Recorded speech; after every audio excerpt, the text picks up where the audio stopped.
Are you ready? I'm ready. Are you ready? Yeah. Play the intro.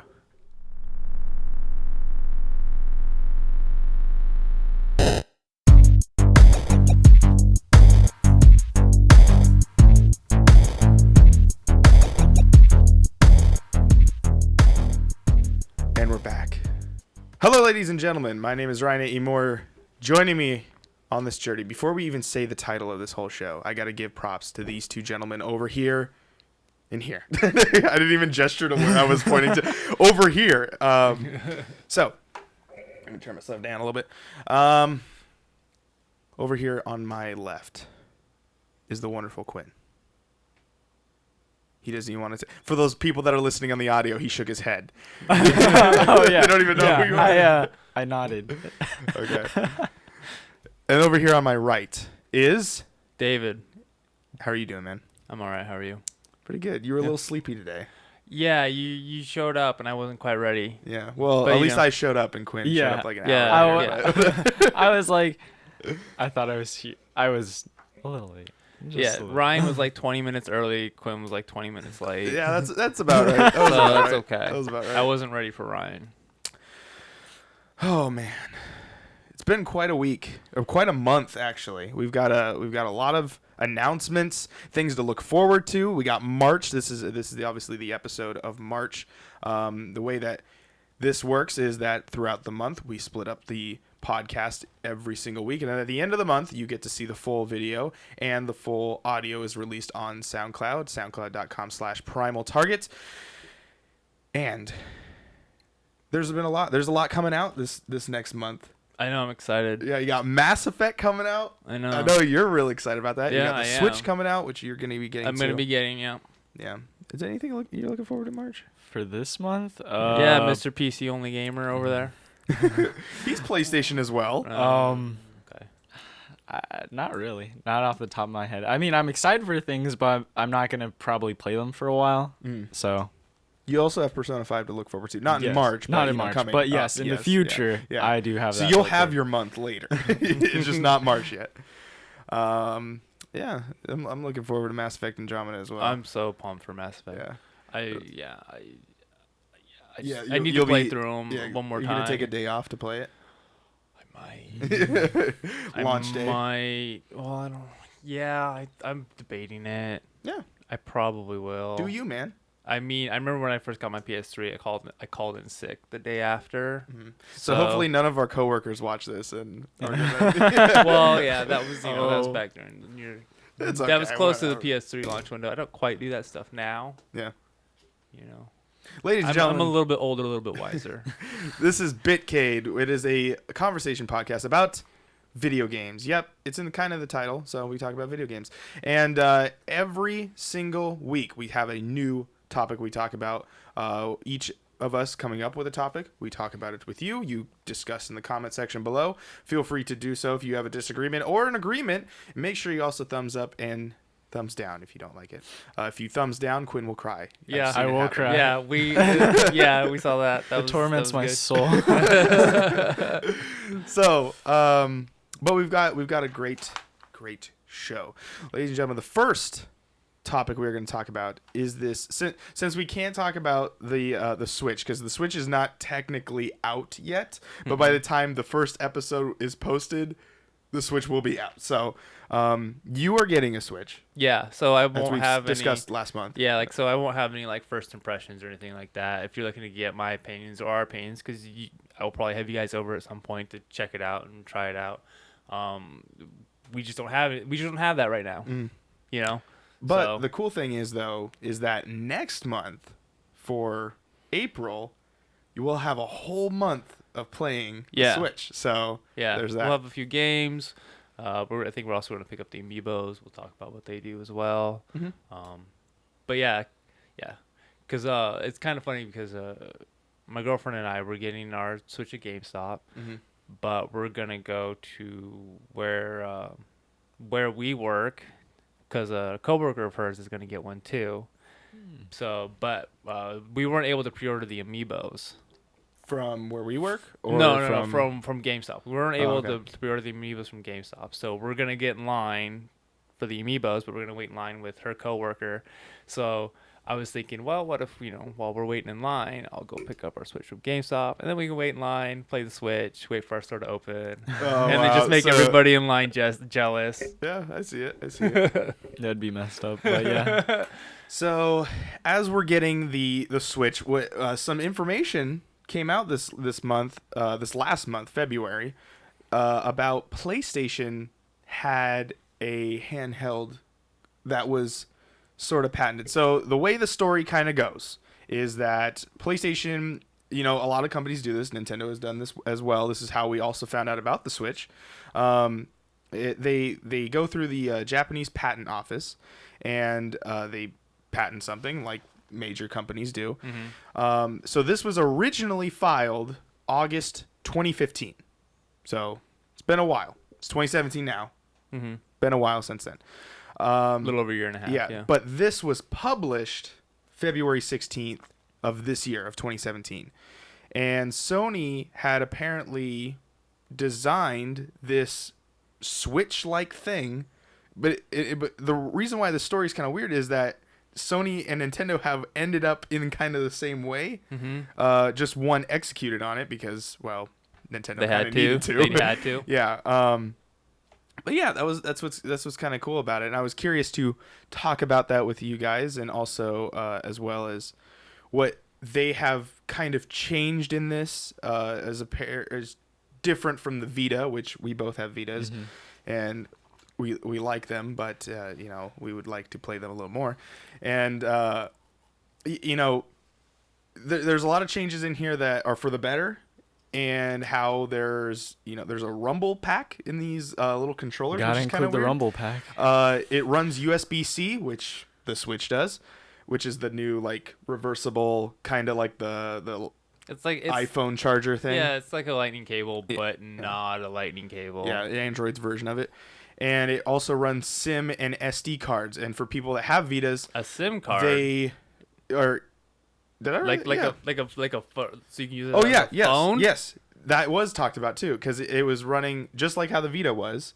It had a LTE version and a Wi-Fi version. Interesting. So the Vita had that. It's just it ran Nobody through used I think it. AT&T and Yeah, somebody else. but I think as the years progressed, it just went was away multi-models. because no one uses it because that costs so much money to do that. Well- Well, you got to get data plans and all that for the carrier. Yeah, and nowadays phones usually have the turn on hotspot thing. Right. So there's not need to spend the extra like $50 to get the LTE version. Yeah, but SD for people that have a Vita, you love the SD because what?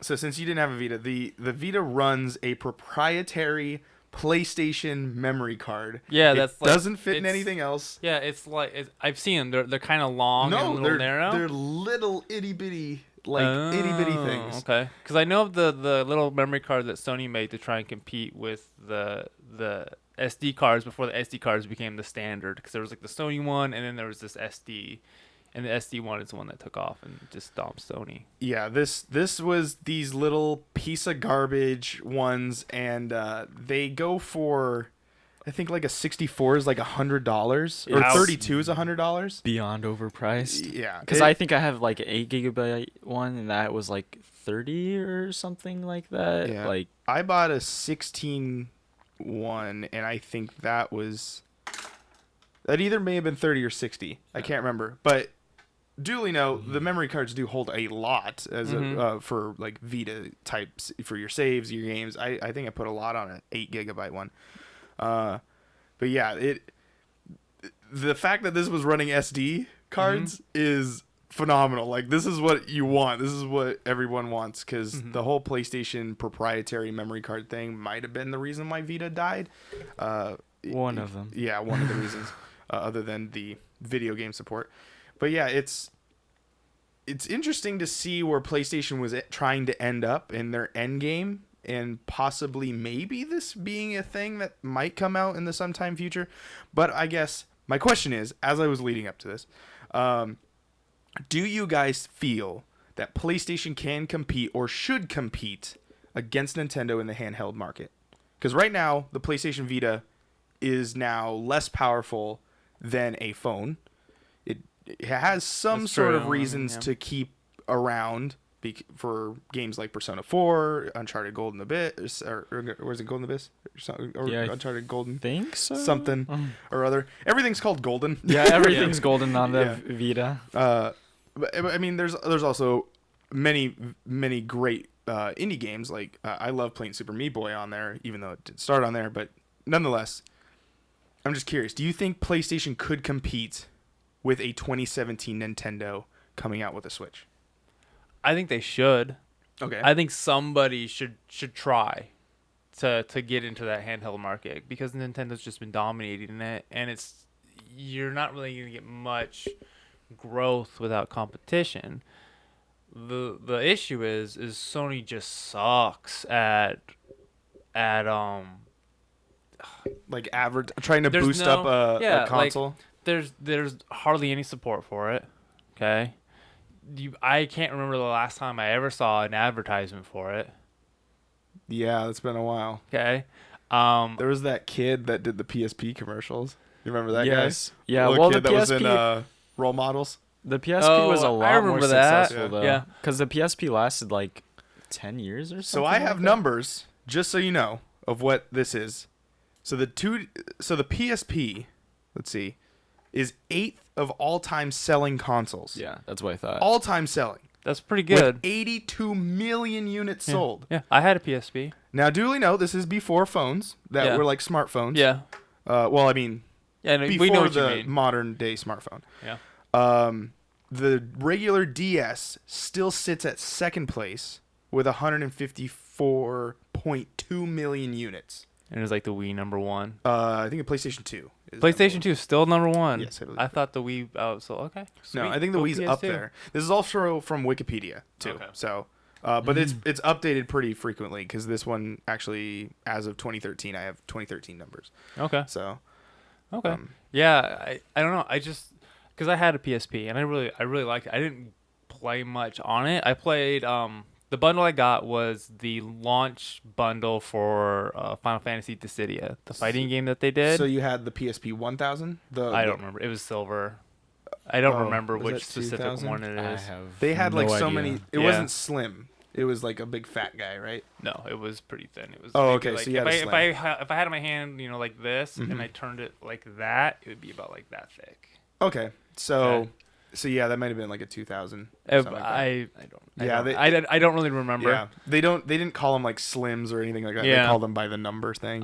It was the one though that came with the first Dissidia game, which I really liked. That was the last fighting game that I really enjoyed. But I just pretty much just played Final Fantasy games on it. I played the Dissidia game. I picked up Crisis Core, which I loved, and then I played the PlayStation Classics, Final Fantasy 7, 8, 9 on it. Mm-hmm. Just download them. That's all. And then I traded it in for traded all that in for it was either Uncharted 3 or Skyrim. For one game. You No. traded all that in for one I game? think I got both of. No, I'm sorry. I think I got both of those games for all. That would have been a Okay. very Well, sad day. Well, the thing is though, is I There only. you go. Well, it was Thanks, just GameStop. it was the handheld. It was because I just never used it. It just sat there. Yeah. So I traded in the handheld and the two games because I only had two physical games. Mm-hmm. The Dissidia and Crisis Core, and I got I got Skyrim and I believe Uncharted 3 with it. It was 2 or 3. I think it was 3. I don't remember which one came out with at that same time, but I think it was 2 or 3. But yeah, I mean, I enjoyed it. Yeah. It was fun. There wasn't anything on it that was like, oh, I got to get this. Oh, I got to get this. I got For it the Vita. Or for the PSP. For the PSP. Oh, okay. It was the same thing with the Vita too. You didn't have any UMD movies? Didn't have any So you remember buying those movie things? no, I did didn't have a one. PSP, but I Oh, you didn't? I had tons of friends that did. No, and I did have a movie with it because the sorry to interrupt you. No. The bundle that I got, the Final Fantasy Dissidia bundle, came with Final Fantasy Crisis or Advent Children on the UMD, Mm, and I got like $2 for that. nice. So when I Yeah, traded it in. I had Chronicles of Narnia when it Oh. came out. Yeah. I bought that brand new yeah. for the PSP. And then I had Spider-Man 2 And then I also had the first time I'd ever seen it, Labyrinth. Oh, I bought Labyrinth at Okay. How was the video quality? I never Not watched. bad. No, it was good. Not bad. Oh, really? Yeah, it Yeah. was good. Of what I remember, though. This yeah, is also if I from what I yeah, remember. Advent Children looked just like the Blu-ray version. Well, as close On to a the Blu- tiny, I mean, yeah, it was on a tiny screen yeah. too. So Because I have Advent Children on Blu-ray as well, and it was probably it like very 480. it was very 480p. comparable. It very, really was. Very quick aside. Do you remember for the Game Boy Advance they used to make the movie things Yeah, for the I had cartoons Yu-Gi-Oh. and stuff like that? I think I had the 2 episodes of Yu-Gi-Oh on there, and I would watch it on my SP, because the SP would fold it up so you could just right there. There you go, good to go. How was the video quality? Because I never bought those as a kid. I mean, the thing is animation's a lot different than live action. Yeah. So I think it was probably like rendered specifically for it. So it didn't look bad. Like, I've seen a lot worse video quality before. And one cartridge held 2 episodes. Yeah, I think 2 episodes. Okay. I mean, they're a half hour long, so yeah, that makes sense. But yeah, back to Sony's handhelds. I think that they should. I think that they should still continue to make them. They just need to give it better support, better advertising, better games. Because let's be honest, what's the last Vita game that you know of that they released? I mean, They just they released do. one. They just released what, Gravity Rush 2? No, that's for PS4. Yeah. That's Oh, a PS4 most of the exclusive. I things thought that are was supposed to going- be like their big Vita No. game coming out. No, that No. was no. See, this is what I'm talking about. Like Yeah. that was their that I remember people talking about Gravity Rush being that Vita seller that That's shows off what the Vita can do. And I remember that I haven't played it myself because I never owned a Vita because I just didn't. Like I was like, oh yeah, I would like to play the Uncharted, but I'm not gonna pay a couple $100 to play that one. And, Yeah. but yeah, I seriously thought Gravity Rush 2 was on No, the it's Vita. it's a PS4 Because game. I figured that was why we never got it at work because we never got that. No, yeah, I believe Was it's it download PS only? I think it's a PS4 game. I It's a don't know. PS4 game. I've seen it at Fred Meyer all the Oh. time. Yeah. Interesting. But like the thing is there are games that do come out for the Vita. They're just not major like first party type of things. There's these, little indie groups will make a game and then they'll put it on, but it's almost like, they'll make it for PlayStation 4 and they're like, well, I guess we can make it for Vita Yeah, as well. port Like it it's over. almost we could go both ways. Like it's not, and some actually just go, you buy it for PS4, you'll get the Vita copy for free. They used to do that. I don't know if some developers still do it. Another thing that the Vita does a really cool thing is they do remote play. Like there's games you can play PlayStation 4 games on your Vita Yes. and run it like a Switch. And you can do it just in your room. Like if you had your PlayStation 1 room and you were needed to go to the bathroom, you could keep playing because it's right on your Vita. Like I played the God of War that way, and it looks. Well, I mean, it was a PlayStation 2 game, so, but it looks the same, and the Vita's great because it has that OLED display now, so I like it. But I don't know. As what do you kind of think that? Because I'm sure you would wish that they would do better. I know? like PlayStation, but I feel like every time they make a handheld. No, okay, they've only made 2 handhelds, but the last handheld was Are such you a. forgetting the PSP Go? Oh, okay. I don't. Okay, now we're gonna include They- that. No, I'm just So- joking. I'm just joking. Okay, good. So Okay, when good. I was getting technically the when I was same. getting my PSP, GameStop was trying to convince me to go for the PSP Go, and I'm like, no, I don't want this. It's I all want, download. I want this bundle. I'm like, I want this Final Fantasy City bundle. Like, I want that. And they're like, oh, but the PSP Go. I'm like, no, I don't want the PSP. Yeah, that was when their PlayStation was a little ahead of the they had the what is it the curve? the cart before the horse or something Yeah. like that. Well, because they were trying to do everything downloadable, Yeah. and that was not flying with a lot of people. Yeah, because I remember back when they started advertising this. This was back when when I was on my PS3, and I had a lot of downtime because there wasn't really any. There was a period where I didn't really play many games. I was reading a lot, but while I was reading, this is gonna sound weird, I would go and I would hang out and talk with people in the PlayStation Home Oh yeah. You guys ever do that? Well, I remember going into the PlayStation Home. For those that don't know, for the PlayStation 3, there was the PlayStation Home, Yeah. which was you create an avatar, you could Yeah, play the it's mini like this games, you could do all this virtual stuff. world. Eventually was canceled for obvious reasons, Yeah. but So if you've ever been in it was like Phantasy Star Online. Like, yeah, like you would go, Yes, you could okay. go, you could like, there was like a bowling alley, you could go to the bowling alley, play bowling, you can pool. earn stuff too. You Yeah, have, you like, could currency earn, of yeah, buying there things. was, you could buy clothes, you could buy in-game stuff. But there was, if in the main area where there's like this fountain, there's this bench that's just kind of like a sea. And so everybody would just go and kind of hang out at the benches and you just BS all day. Mm-hmm. And so, like, I'd be on there, I'd just BS with people while I was, like, reading manga or something because, like, I was in this period where there weren't any very many games out and I wasn't doing anything, so I read Especially for PlayStation. so I read a ton of, like, manga while just talking to people. And I remember everywhere they would have PSP Go ads just everywhere. Yeah. I mean, That's the only time I really ever remember even seeing, like, advertisements for any of the handheld stuff was in the PlayStation Home. so You know? so just to clarify of what's going on with what the Yes. DS, PSP, 3DS, and the PS Vita. Right. Back to numbers. Yeah, the DS, like I said, sold 154.2 million units, and is in second place for the most sold console. Eighth place is where the PSP comes in with 82 million units. In 10th place, the 3DS comes in with 65.3 million units. And in 26th place, which is, I think, like 5 from the bottom, is the Vita with less than 4 million units as of 2013. As of 2013, yeah. And that's really, really, really low. That's Especially since the 3DS has sold 65.3 million or 65.30 million. like since 2013. Because was it yeah. out in 2013? The Vita apparently. Or, No. yeah, it was the 3DS out in 2013? I think it came out in 2012.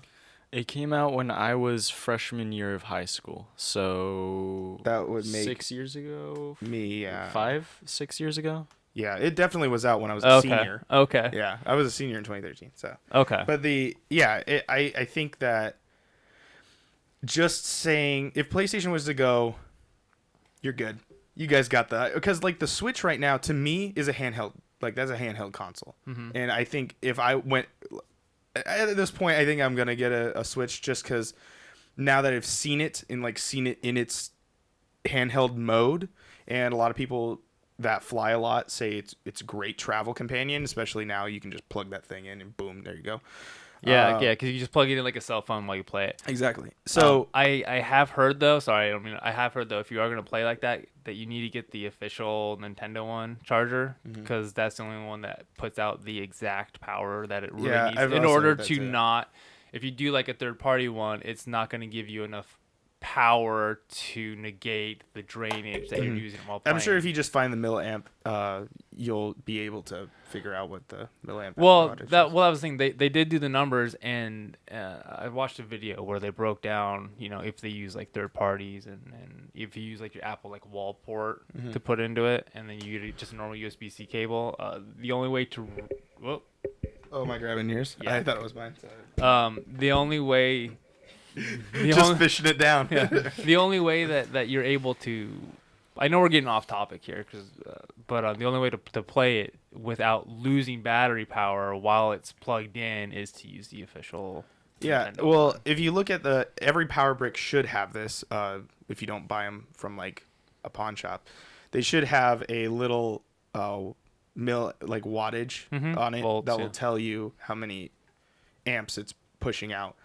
And if you have the right ones, like Apple nowadays could really charge with anything because the cable that runs with it now it pulls out a lot more energy.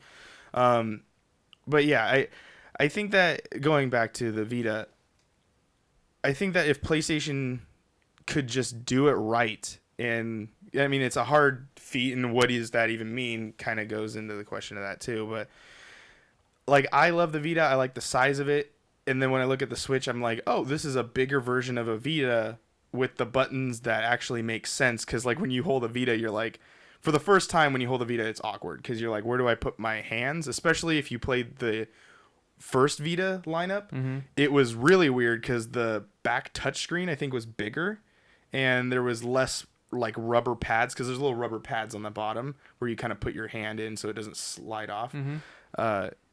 Before it was really weird because you're like holding it really weird. Now like holding the new Vita, the OLED one, it fits a little bit better. And like for PlayStation to go forward, if they implement all these things, which is a lot of fixing that the Vita I really wish would have had. I did like how the newer PSP or PS Vita, the OLED one, had the micro USB, the one that Android phones I guess used to use. But the universal cable, the one that everyone uses, not the big fat one that the first one did, because that made it more available and everyone. This whole mentality that PlayStation has it was kind of like how Apple is right now, where if we put it in, they'll buy it. That did not work. The Vita, they should have saw with the PSP Go. Downloads are not going to help us sell stuff, and it's the reason why I think Nintendo had to bite the bullet on the Switch or on the Wii U was first party isn't going to just save us, but on PlayStation side it was more of third party is not just going to save us. We need to have this balance of we need first party titles plus we need this third party support, and I think that's where the Switch is going to come in, of where they're now starting to get a little bit more support. If FIFA runs as well as it does on the Switch, as it does on an Xbox One or a PS4, not graphically, but just mechanically, there's not frame this rate, watered down like World at War version of there's the Wii version and then there's the Xbox version. If they do that, this can show us that you can play really good games on a Switch. And I really hope so that it does, because EA has said that they're using FIFA as their like test title with the Switch to see if they're going to bring more games over to it. And I'm not saying like it's hard to put a FIFA or a Madden on a portable device, because we got FIFA and Madden on PSPs. I guess we kind of got them on DSs, but those were not the same. Oh, they were very enjoyable. You had them? You had okay. No. Yeah, but if you can tell me that it's gonna run as nice portably, then great. I think that the Switch is gonna be a great handheld device. I don't think it's gonna be a good console device, and it's the same with PlayStation. I think PlayStation looks at it and goes, well, our PS4 is succeeding. I think we can push this out as our second pillar kind of thing, going with, okay, we have a console here. Now we can focus on our handheld and make it, this is going to work with it. And somehow tie in the whole, you can stream over, not stream, what was the word? I used it before, where the Vita was able to play PlayStation 4 games. You know what I'm talking about. Yeah. Yeah. And they were rumored that this was going to happen on this whatever device, the PlayStation handheld, was also going to be able to stream it to that. I think if you somehow implement that, hey, yeah, your PlayStation, what is they call it? PlayStation Now, you can use the service on this device and stream your games to your thing and enjoy it whenever you want to. Yeah. I remember you showed us the little prototype or the patent pictures, and one thing that I noticed was that I'll put the picture right here. All right, sure. It looked like the controller parts, it looked like they just took their controller and just like sliced it in half and just like stuck it on the side, so the buttons looked like normal and not like you were saying earlier, like they were small and close together so you could miss hit or something. I don't remember. But yeah.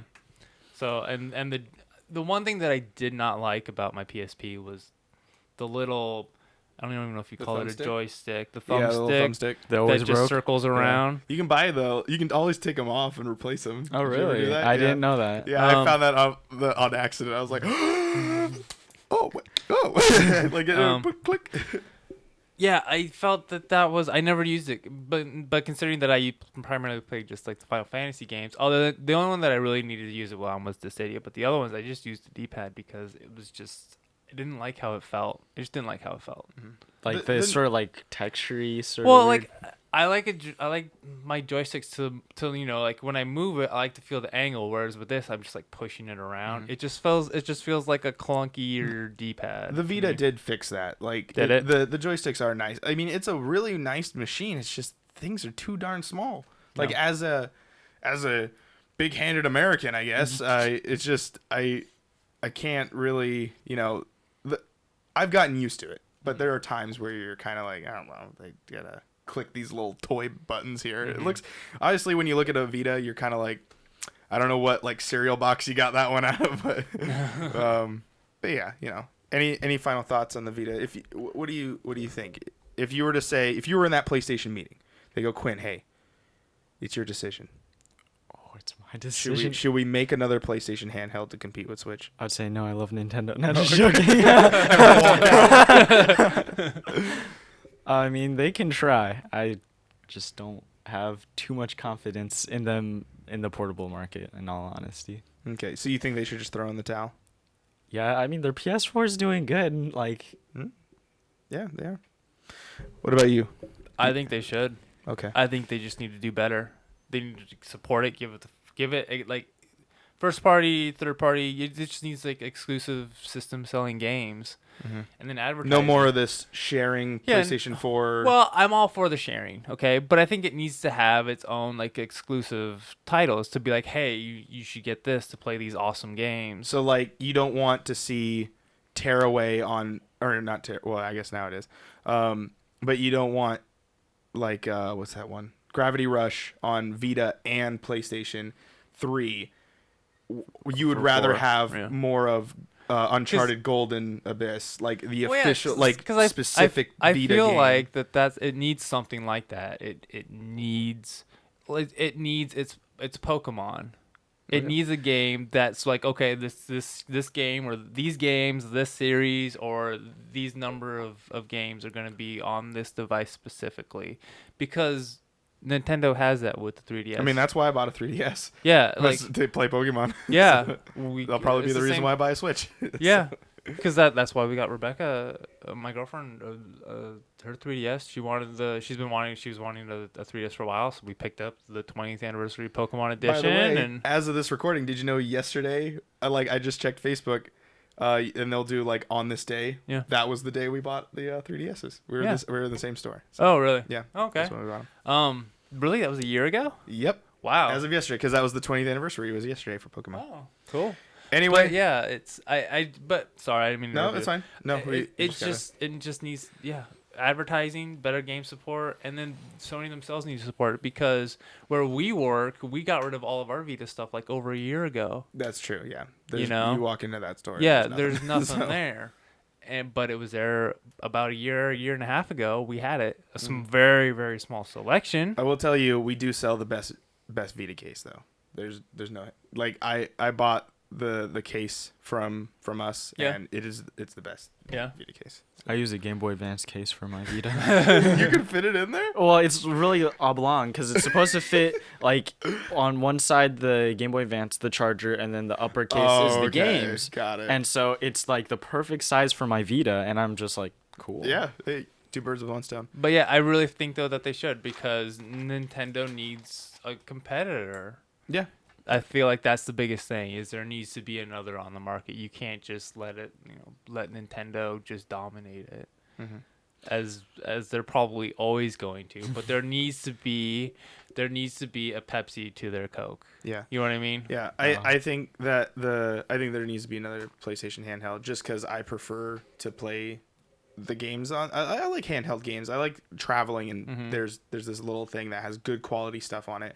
I hate mobile games. Like, there's a difference. Oh yeah, There's the yeah, handheld yeah. games, and Yeah. there's mobile games. I absolutely despise mobile games. Yeah. Handheld games, those are good. Yeah. Oh, I'm a I gamer. want quality. I'm a gamer. I play. You know what mobile game I like? What? The Fire Emblem one? I got ranked 9,000 in the world, by the way. 9,000. Yeah, 9,000 in the Check the world. rankings. Rebecca plays that. She really likes the Fire It's Emblem fun. series. Nintendo actually makes good quality. I hate app games. I hated them for the longest time. But I was like, Fire Emblem, let's see what it is. I love Fire Emblem. Played Yeah. it. I was like, Okay.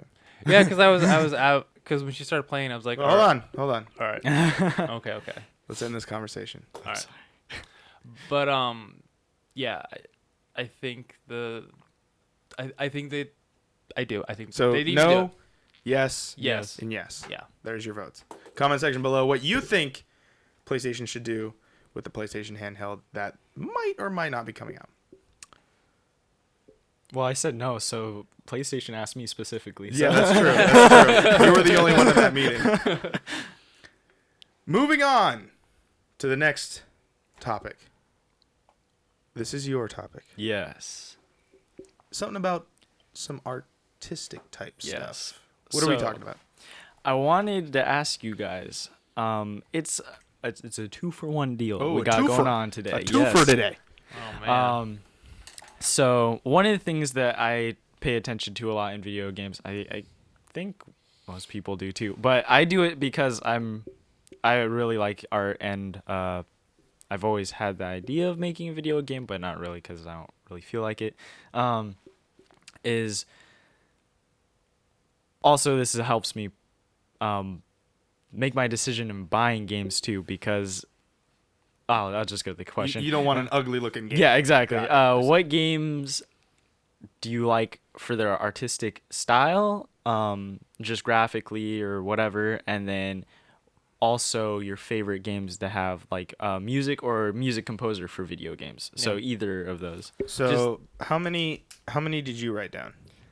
I wrote down for artistic style like 4. I wasn't 4? going to talk about Okay. all of them, All right. but I Yeah. was just How many gonna- did you write down? Mine's just like a chunk. Okay. How about you Mine's say all like grouped together. you say one, I'll say one, and then you say one. Okay. Okay. Are we starting with like artistic style? Yeah, let's first? do let's- artistic one. Well, Okay. we'll do this. We'll do one art, one music, and then we'll go back through the line. That So make one sense? art, one music, one art, one music, one art, one music. Yeah, something like that. Okay. We'll figure it out. So what did you write for your favorite artistic? I'll That's one of choose yours, yeah. out of the 4, I'll choose the one that I've had probably the least experience with, but I still like it a lot, is the Mother series, the art Mother. style. Yeah, or Earthbound in America. Earthbound. Yeah. Yeah. Because I'm a really big fan of like any pixel art, because it takes a lot of freaking time to do that stuff. What was that game that was kind of like that? Kind of like came out a while ago. Oh, probably Undertale. You're thinking Did of? you like Undertale? Art style? No, I think Oh, okay. the art is, well, first of all, it's mostly done by one guy, and Yeah. so his music is really good though. His music is awesome, but the art style I think is, I don't like a lot of indie developers pixel art I design. mean, you're in the boat with Christian there. He hates- except for Owlboy. I think Owlboy is a good looking pixel art. that just came out recently, right? Yeah. But I feel like quite a bit of them kind of do pixel art and not do it well, and it's sort of like, because not all of them are artists, but you gotta have graphics for video games. But Oh yes. I like Earthbound's art design because it's also hard, I think, to sort of do with sprites and stuff to sort of differentiate art styles, because it's also, you're already limited, and also people now consider sprite an art form as well. So to have like your own unique art style within an art style is a pretty cool feat to have. It's very, very cartoonish, and everything like kind of breathes in that world. Like there's all these colors and stuff like that, and it's really weird because I was playing it and I have a ROM, but a physical cartridge of Mother 3, which is the one that Lucas is from, that never got an English release, but it's fully translated, that I have on my Game Boy Advance that I play. And it's really cool because like it will like rain, there's darkness, there's like lightning and stuff, and it's like kind of blew my mind as something as so simple as like a Game Boy Advance game to have all these things like winds howling and stuff like that. And everything's so detailed in that game because you can just click on top of just all the details for like houses, for lighting and all that. Since it's an RPG, you can click and interact with all the things, and then it'll have a description. And in the classic Mother fashion, it'll be sort of like whimsical or stuff like that. Like you can talk to cows, and it'll be like, "Cows just say moo. What are you doing?" So there's like the like tongue-in-cheek kind of exactly jokes to it. the humor. And one of my favorite parts is that was just because I haven't beaten the game and I haven't gotten too far in it, but kind of like just kind of made me so happy about the detail in the game was there was a part where you go into a burning building to rescue a kid, right? And this is at the very beginning of the game. It doesn't spoil too much. And you save him. Oh man, a game that came out 20 years ago. Yeah. And you go to hot springs to revive, and you actually have to sit in the hot springs for like 5 seconds or something, and then it heals you, and then you will just like have a little thing that will say you feel refreshed or something like that. And so I was like, well, I'm covered in soot. I wonder if or soot. I guess I said it wrong. And I was like, well, let's. I'm kind of low after that boss battle. Let's chill out in the hot spring, little kid. And then we go in there, and then I was like, I wonder since we're technically sitting in water, will we come out like all clean? And so I walked out, and yeah, everything below our heads, because your head's sticking out of the water, is clean, but your head's still covered in. Whoops, sorry about that. No. So you have like this a black sort of like painted face. And then the rest of you is clean, and then it starts raining, and then all your other soot really comes cool. off. So it's That's really really cool. cool. I love the detail in the game. It's really impressive. So That was really cool. One of my art games is the new Tomb Raider series. I haven't played the other Tomb Raiders. I'm one of those people that started The playing first it with generation Tomb Raider, like the PlayStation, like the I've never played PlayStation- this. PSX Tomb Raiders. Okay. Never played this. I almost bought a few of them now that we have a PlayStation 2. Look forward to that. Subscribe, Primal Target. But we have like, I mean, you know my love for Tomb Raider right now. I played the first as soon as I played the first one, and I don't even really know why I picked up Tomb Raider. It was just kind of, I think we had it on sale, and I picked it up, and I got the tin, and because the tin was the same price. Mm-hmm. I wasn't even working out where we work now.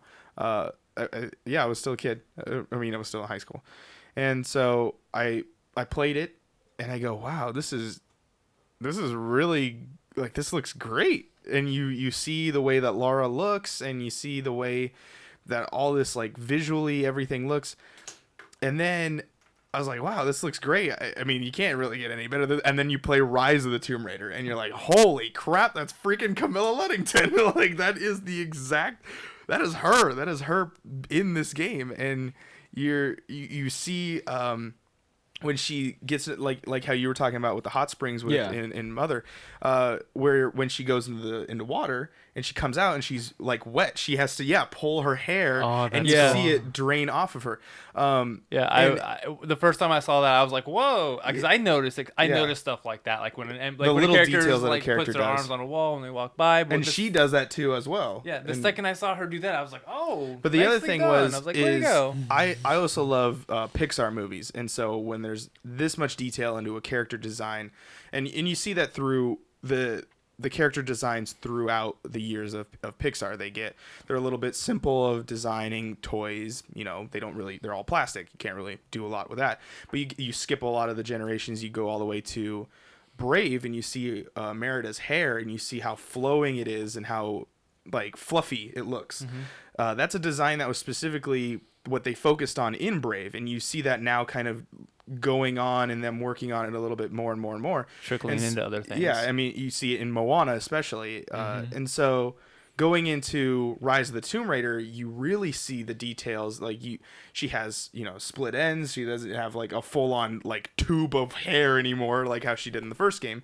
And it, that's just because of the console that couldn't do that. Just like bounced off each other. Yeah, so now it kind of, when the wind flows, it's not just one solid piece moving. In Rise of the Tomb Raider, she kind of you see kind of strands of hair moving across it. In Tomb Raider, the definitive edition, you do kind of see that as well, but you see it really in Rise of the Tomb Raider. And so I feel like graphically, Tomb Raider has set its bar of where Crystal Dynamics has put this, like, I don't know, the bar for Tomb Raider and of how I look at games is, okay, that's really, really good, because there's a lot of detail that didn't need to be in the game. It's just something you kind of take for granted. And then you see it, and you're like, "Wow, you really take care of a game." And that's why I don't want, as much as I love Tomb Raider, I don't want Tomb Raider every single year. I don't mind. That's one of those games I don't mind waiting 3 years for, 4 years for, because I know the longer that it starts to cook in that little, melting pot that they have at Crystal, it turns out that this is what we get, and it's like, wow, it's amazing.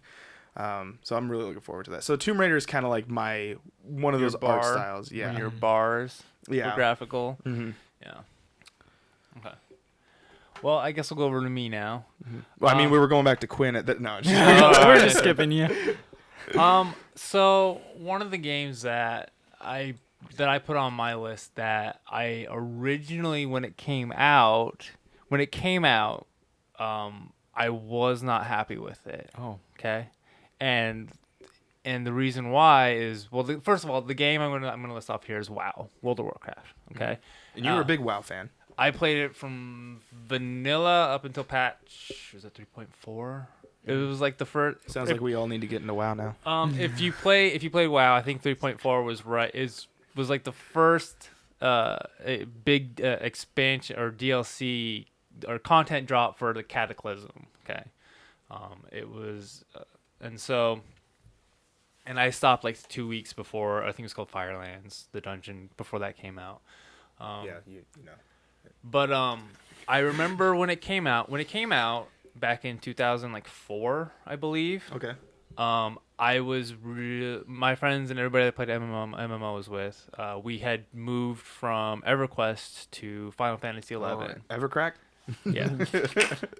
We moved to Final Fantasy 11, and Final Fantasy 11 was one of the best for the time. Was one of the best looking games for the early mid 2000s. Like, it was gorgeous. And then WoW comes out, and it has this kind of cartoony art style, and we were all just like, you go play your cartoons. You want to go play WoW? Sure, you go play that little cartoon. What's this company, of a game. Blizzard? Whatever. What have they made? We were just like, look at how good our game looks, and look at how good, how bad, and how cartoony. But what you don't realize with Blizzard and what Blizzard does is they look at their games in like the long-term scope, right? Their games have their style, especially WoW, because they said in an interview that it looks that way because it ages well. And 12 years down the line, Final Fantasy 11, for as good as it looked back then, looks pretty bad right now. And WoW still looks fantastic. Even though I do know that they did do the graphical update in I think it was Cataclysm expansion. Mm-hmm. It was Cataclysm or Pandaria. I don't remember which one. They did do a graphical overhaul, and I believe it was in Cataclysm. But they still kept that same style. They just added more polygons and that kind of stuff to the characters. And so that's why, for me, it has just stuck out as this game for being, going on 12 years old, as a game that just has aged phenomenally because of its art style. Because, like, I remember the first time I played it, I was like, oh, this just looks awful. It's just plus when it first came out in vanilla WoW, it was a pretty different game than it is now. Yeah, I mean, cartoons can always age. Well, yeah. It's live action or the realism never. Yeah, because Final Fantasy, that just gets better. Yeah, because the Final Fantasy went for realism, and for the time, like I said, it was like the best looking MMO out there for the early, to mid 2000s. But it hasn't aged well. Like it has. I think to me it still looks good, and that could probably still be clouded nostalgia going on. But looking at it in kind of a non-biased way, like I put the two together, and it's just like, oh, you know what I mean? It's like back when I thought the cutscenes in the first Driver game, I was like, oh, these graphics look so cool. And then you watch them now, and like their arms are just like a big like rectangle with a bend in it, and you're just nice. Like, oh, those look so good. Like when you're back in like middle school. But yeah, that's one for me that sticks out as one that Blizzard, and you even see it in like Overwatch. They don't have I think Blizzard tends to go for, and even in Diablo. Now, I'm not talking about their cutscenes. Their cutscenes look fantastic, but when you look at the characters themselves in the game, they have this sort of I don't want to say bland, but not like super detailed almost cartoony kind of look, and that's just because it ages well. Mm-hmm. And I think that's probably one of the reasons why we haven't had a new Diablo game in forever. For a long time, But yeah. but that's just because they keep releasing content. That's A whole other issue. Yeah. But I think Blizzard is just good at making a game that can age. That just ages well. Like they all look good. The only ones that have the issues were when they were still doing like pixel art. Because it's like, oh, that game, you can tell how old that game is because look at how it's all pixelated and all that. Yeah. And now But it's retro. Yeah, It's now retro. it's all retro. Yeah. So Quinn, I think we're gonna come back. I don't think we can go through another round. Do you want to go music or another? Yeah, I think we art? should go music. Okay, yeah, music. Okay. Well, we have enough time to. We'll go through one more time. Okay, Yeah, one more time. Okay, sweet. So you can pick either music or art. Music. Okay. I guess I'll choose music. I'll leave it up to you guys Yeah, to choose go ahead, whatever. So I guess instead of talking about like what game I really like for music, because there's a lot of games that I like that don't have like good music. Like, not that they're bad. Like Overwatch has fine music, but the point of the game isn't you aren't listening to music. You're supposed to be shooting people. So most of the time when you're playing the game, there isn't actual music no or music anything playing. Yeah. Like except for when you first enter a place or in loading screens, blah blah blah. But one of my favorite music composers is Shoji Meguro. I think that's how you pronounce. I'm gonna assume his name. Oh man. And the reason why I really like this dude is because if you don't know, you've played a game that he's composed music for, and it's for Persona 4. Oh yeah. Really? But he's also one of the lead like composer guys for Atlas. Like in almost every single game, you can find his name under it. So, and the reason I really respect him is, well, I like his music, and he has a wide variety of styles because Persona 5 is more like a jazz sort of urban theme. Persona 4, because all the personas have that little exactly, special their thing. own sort of style, and he's the one behind doing all of That's that crazy. stuff. And so that just shows like how wide. Of course, he has help and stuff like that, but that just shows like he has such a wide 'cause variety. You would think that if you're having the same person come back over and over again, it's gonna start sounding repetitive. Exactly. But yeah, because like when you listen to Persona 4, and like you say, because I've only just gotten into Persona. I didn't play the 4 on PlayStation 2. I played in Golden, and I'm gonna get 5. So it's like you hear the sounds and differences, but now that you're telling me the same person, it's crazy. Yeah, exactly. Because like Persona 4 is supposed to match the sort of happy, like upbeat attitude.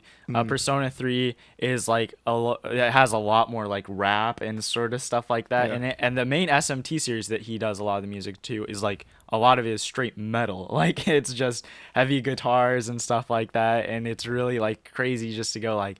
You can, once you start noticing his, like, he has his own defined style within those things, and you can go, oh, that's him, but it's a different genre, and it's just very impressive to listen to that sort of stuff. That's cool. Well, I'm gonna kind of cheat my own rule because I'm not gonna talk about it, but I'll just mention them because I only had one thing for music. Okay. I do I do notice a lot of music. I just couldn't think of any that really stuck with me. Halo is obviously for me is one of those like, and I guess World at War with Nazi Zombies, the only song I've actually ever downloaded onto a phone in a device. I lied to you. I'm sorry because you said, have you ever downloaded a soundtrack? I go, no. Halo, I did. Everyone has downloaded at least one time in their life that one file, or has listened to on a separate occasion, not from the game, is the main Halo 2 theme. That is the best version of that song is the Halo 2 one. So that's all I'm gonna say about that.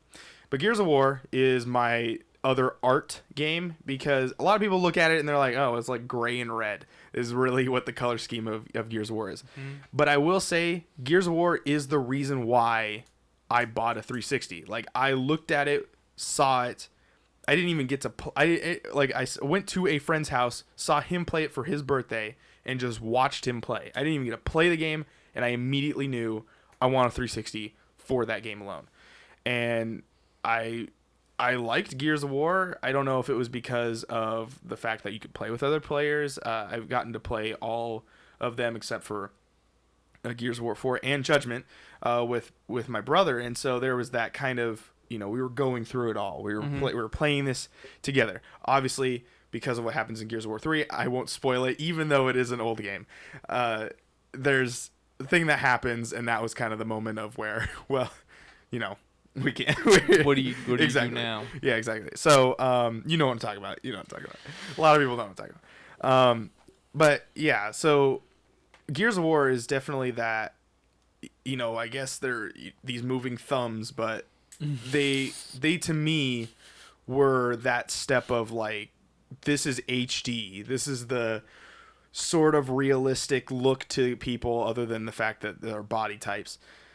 Like they're very from boxy, seeing, but yeah, it from looks seeing good. The 360 at its early stages with Gears of War was so phenomenal, and I to this day have never really found a game that's captured me, other than I guess Tomb Raider, with such a hard topic and violent game, but has done it so artistically in its own way that I have found it to be, this is a great game with a amazing art style that has, for weird reasons, has continued to add things, but add it in its own way. Like, the guns are big and they have a design that makes it look like, when you look at a Gears of War gun, you go, that's a Gears of War gun. When you look at Gears of War armor, that's Gears of War armor.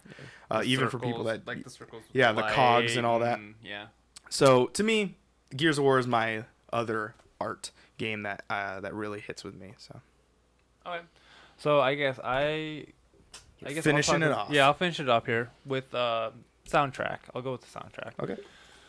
I think I'm gonna be a little broad with this one, and I'm just gonna go with the Final Fantasy series. Okay.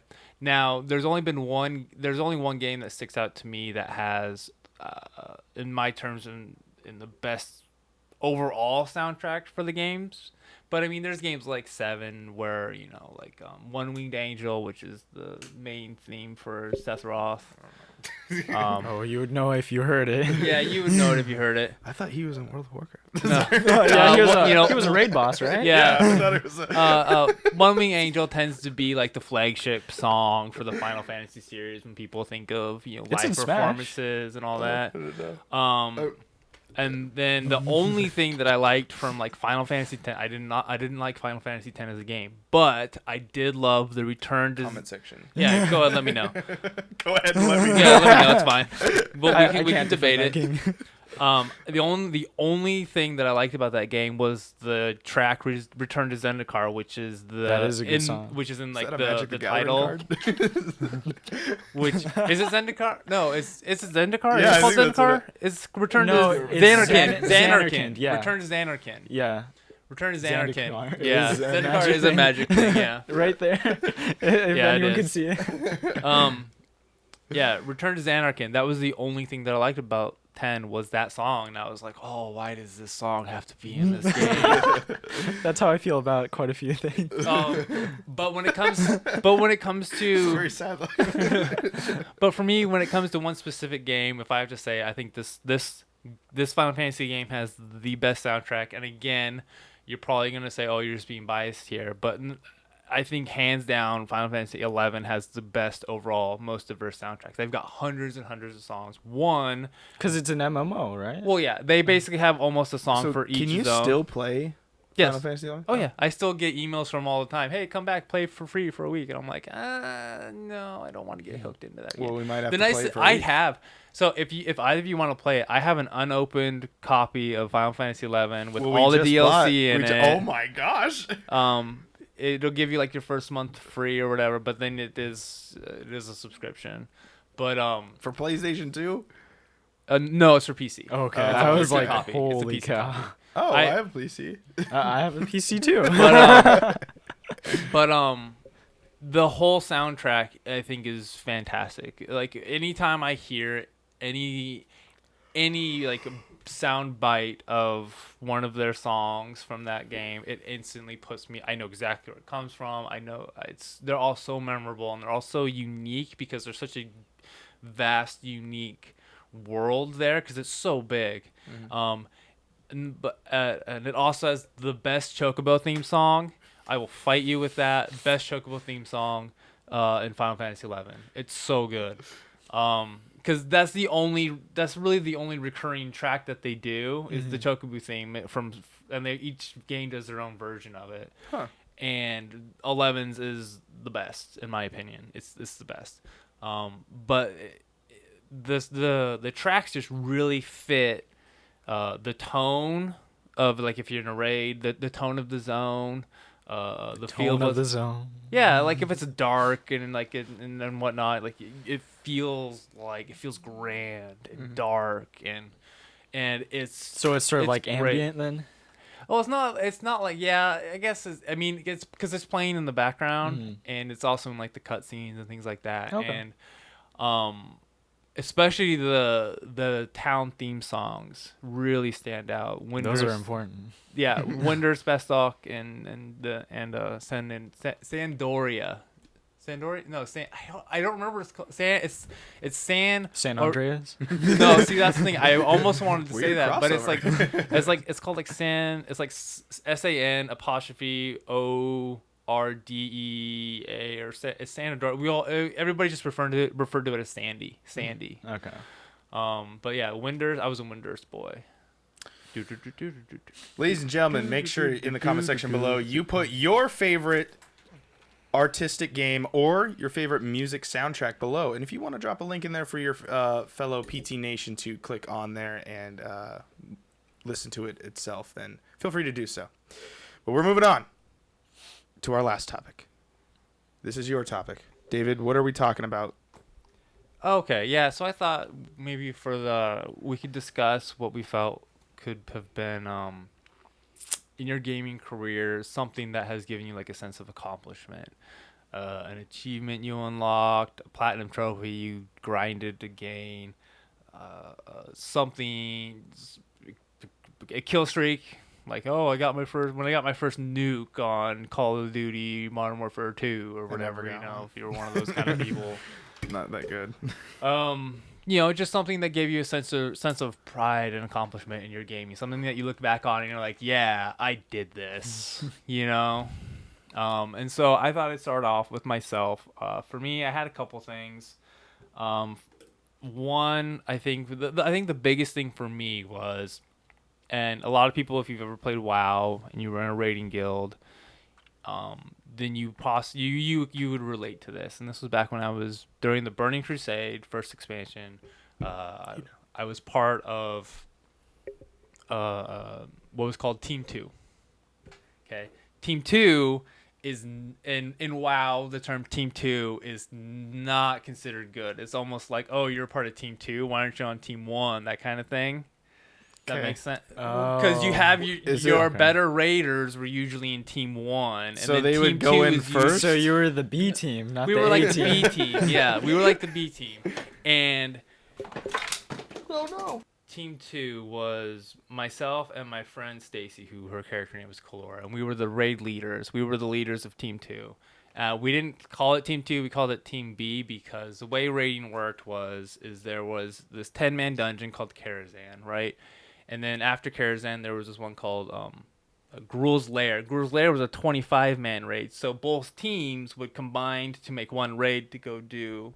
There were two separate raids. Yeah. Okay? So wait, does Team 1 go in? We raid at the same time.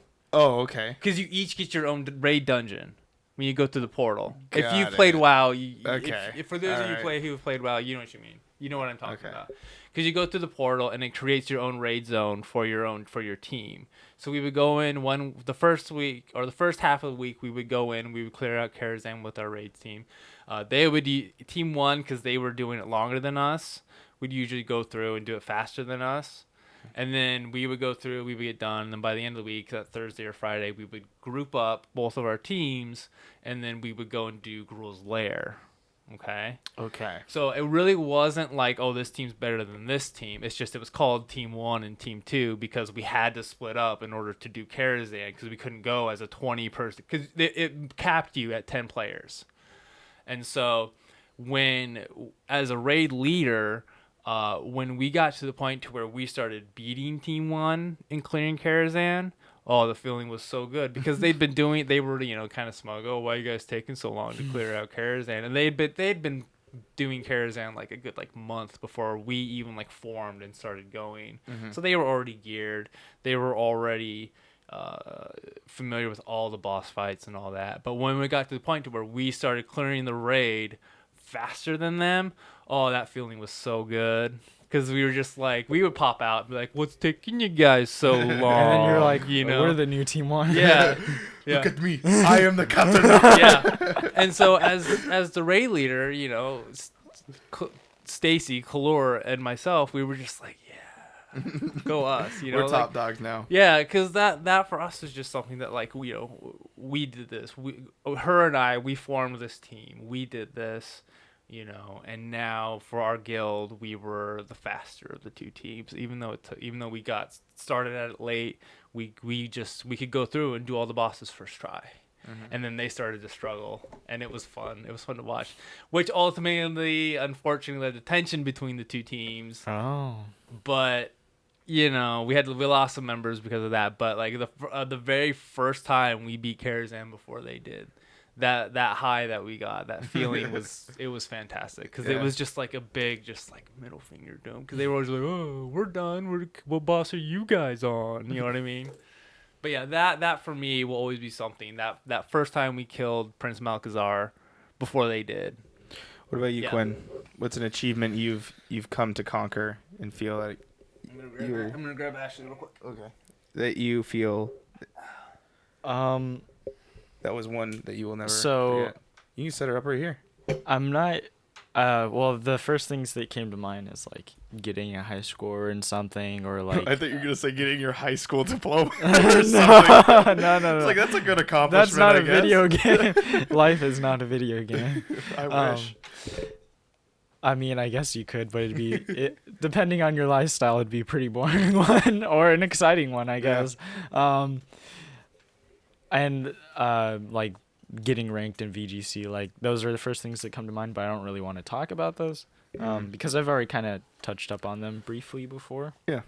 But I have two, if that's okay. The first one I'll probably say is a little shorter than the second one because the second one has a little bit more history. Mm-hmm. So the first one is when I first started playing Pokemon X, because I was the first. I thought you hated Pokemon X. I do. I absolutely hate that game.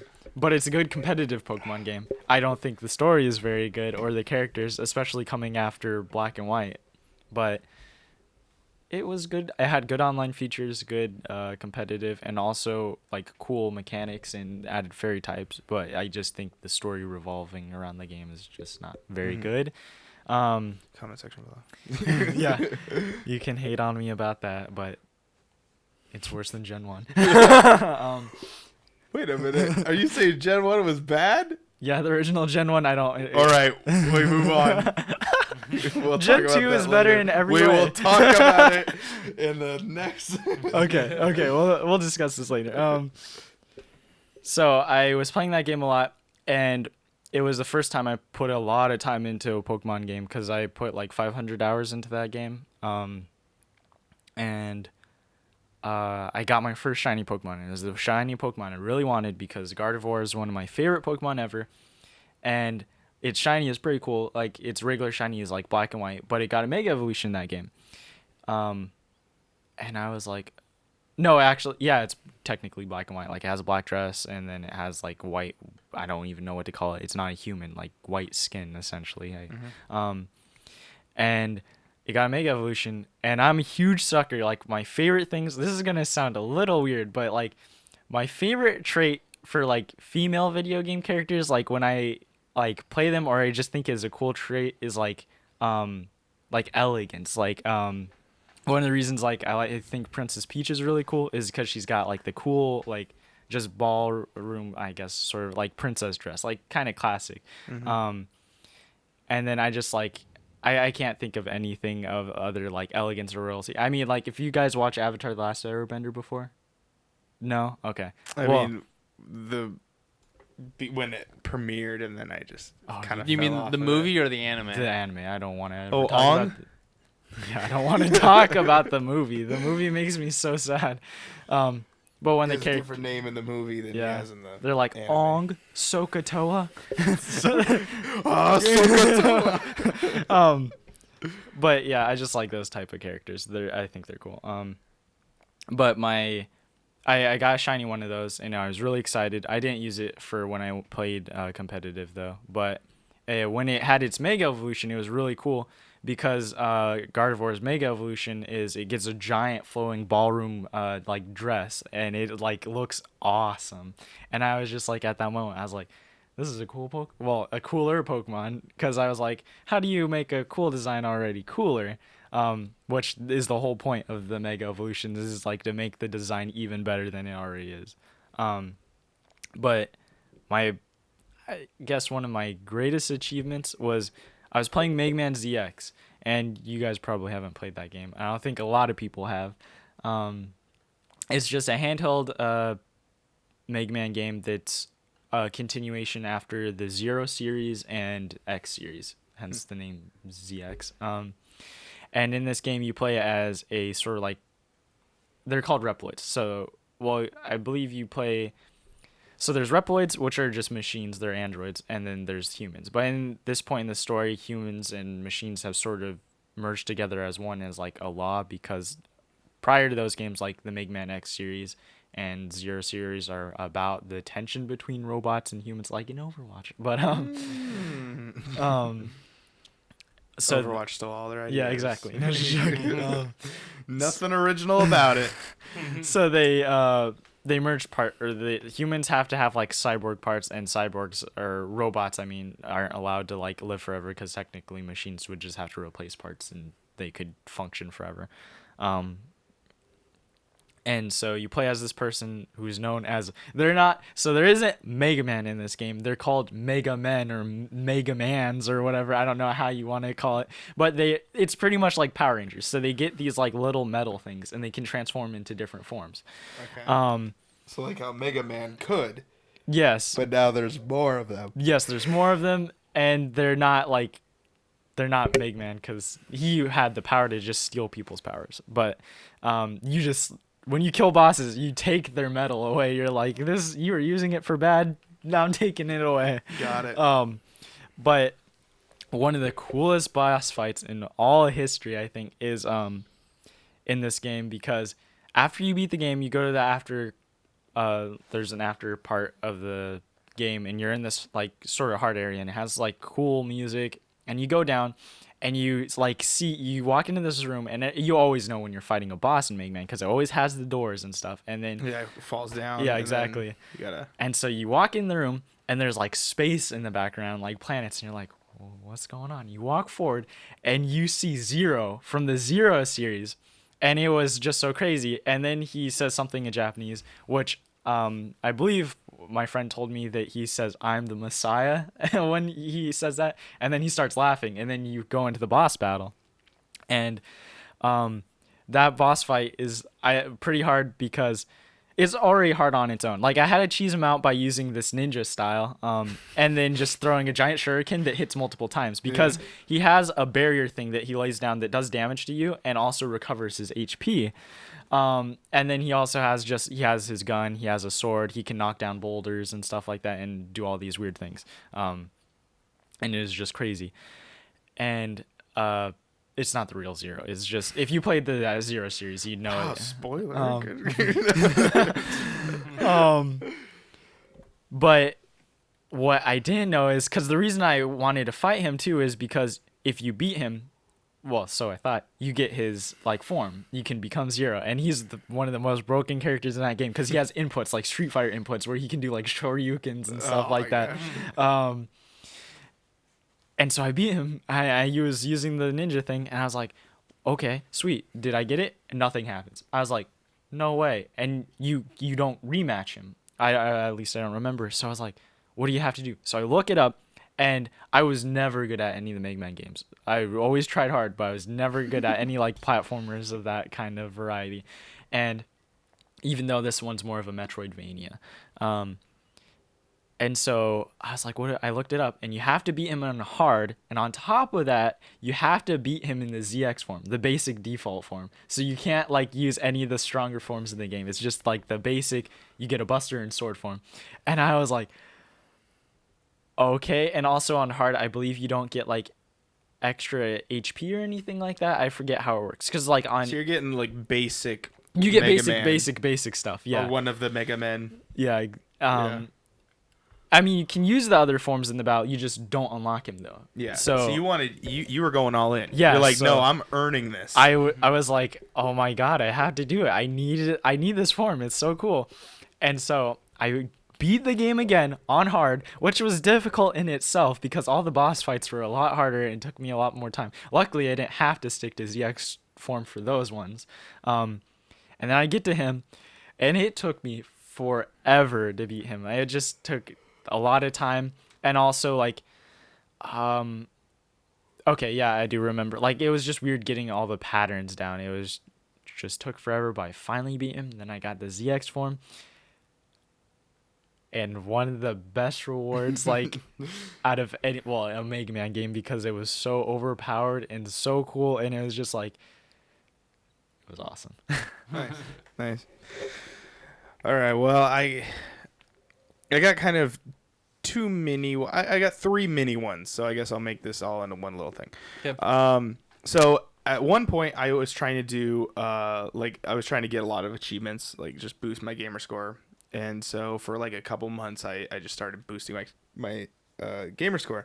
So I went in and got Avatar: The Last Airbender, which is one of the easiest achievements that you'll ever do. You can literally put the game in, skip the intro scene, fight. All you got to do is get a 50 hit combo, 1,000 gamer score, done. Popped it out, put it in the thing, went back to GameStop the same day and returned it. Now, here's the thing. When I did this, I told him about this. When I was doing this whole situation, I would go to GameStop. This was before they even had this. Like, they might have had this, but they weren't implementing it at all. I would go buy the game and then go home, play it within the 7 days, beat it, get 1,000 gamer score, go back, return it, and get my full-on refund back. And I go, I'll do it with trade-in value. And so then I would go pick a few more games and pay for like $3 extra, and I would get the other games. So I did that with Saw. Now, if you look at my gamer score with Saw, I'm missing one achievement. I tried going back. It's not worth it, because I'd have to go through the whole entire game, and that game messes with you. I did get 1,000 gamer score in The Godfather 2. Great game. It took me like there's like a part in the game, if you play Godfather 2, this is how it works. And here's a little tip. They'll do the whole intro scene, and then after the intro scene, you get thrown into the game. And they don't really explain of how you're supposed to do everything. Like, there's still plot and stuff going on, but they don't tell you what you need to do. They just say, defeat the families, move on. Now, my thing was, I just defeat the families in this area. I'll go back, defeat the families in this area. Don't do that, because this is what happens. The families will come back into the house after you leave.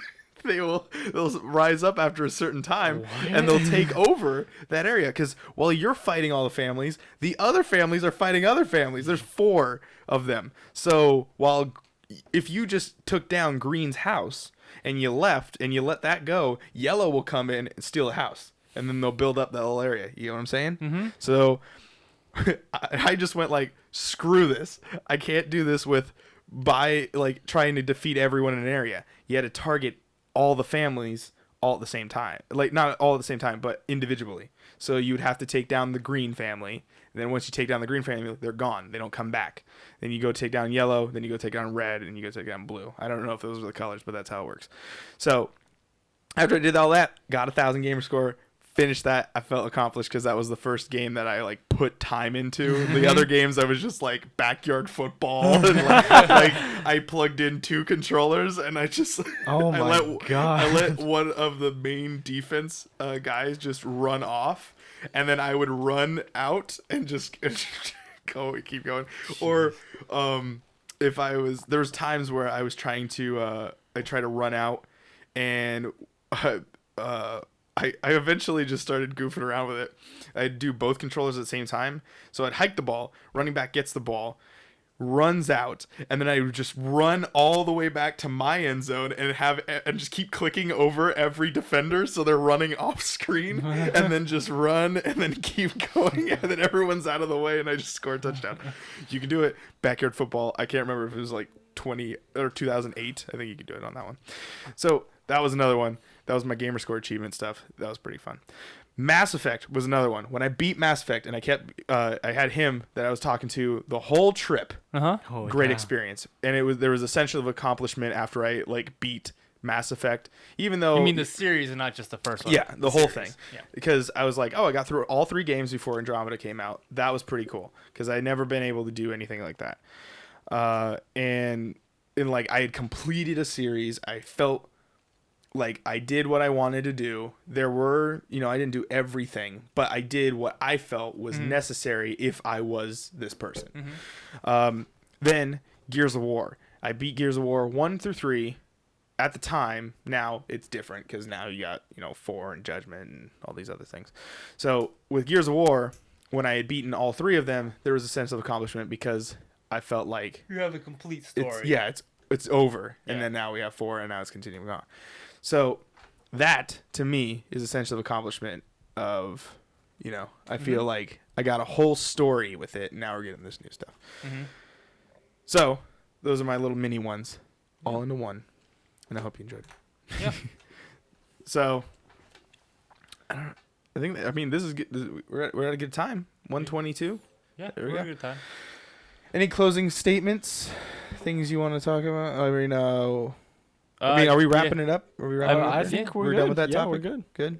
Yeah, we all talked, right? Yep. Yeah. Okay. All right. Yeah, What if you want to give me hate about not liking Final Fantasy X, so here's I have problems with Final Fantasy fans, and it's because my favorite Final Fantasy games are not the stereotypical Final Fantasy games. 10 and no, my favorite Final Fantasy game,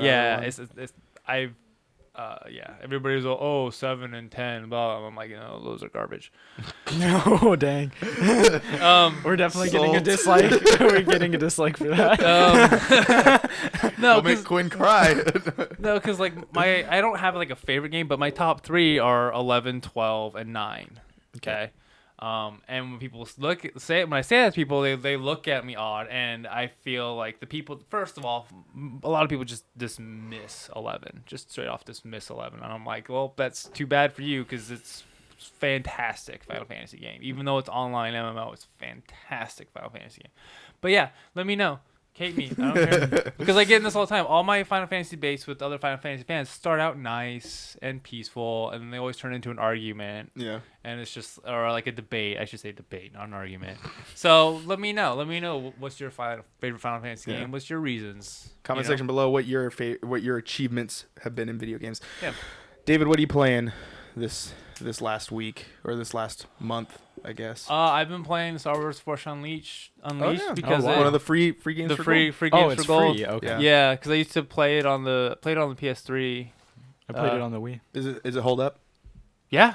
Oh wow. I think it holds up well. I haven't played the second one because I heard it wasn't as good. Yeah, I bought the Humble I've- Bundle they had, and they had those 2 games in it, so I wanted to play both those games too. Yeah, because I've been playing that, of course, Overwatch in my downtime, and then Rebecca and I played a little bit of Lovers that was on there, Games for Gold too. We played that for 2 people for a little bit. It's kind of tough with 2 people, but it kind of makes the game more interesting because there's stations to accommodate up to 4 players, but we only have 2, so it's like, all right, I'm driving and you're on the shield, but we need someone to shoot.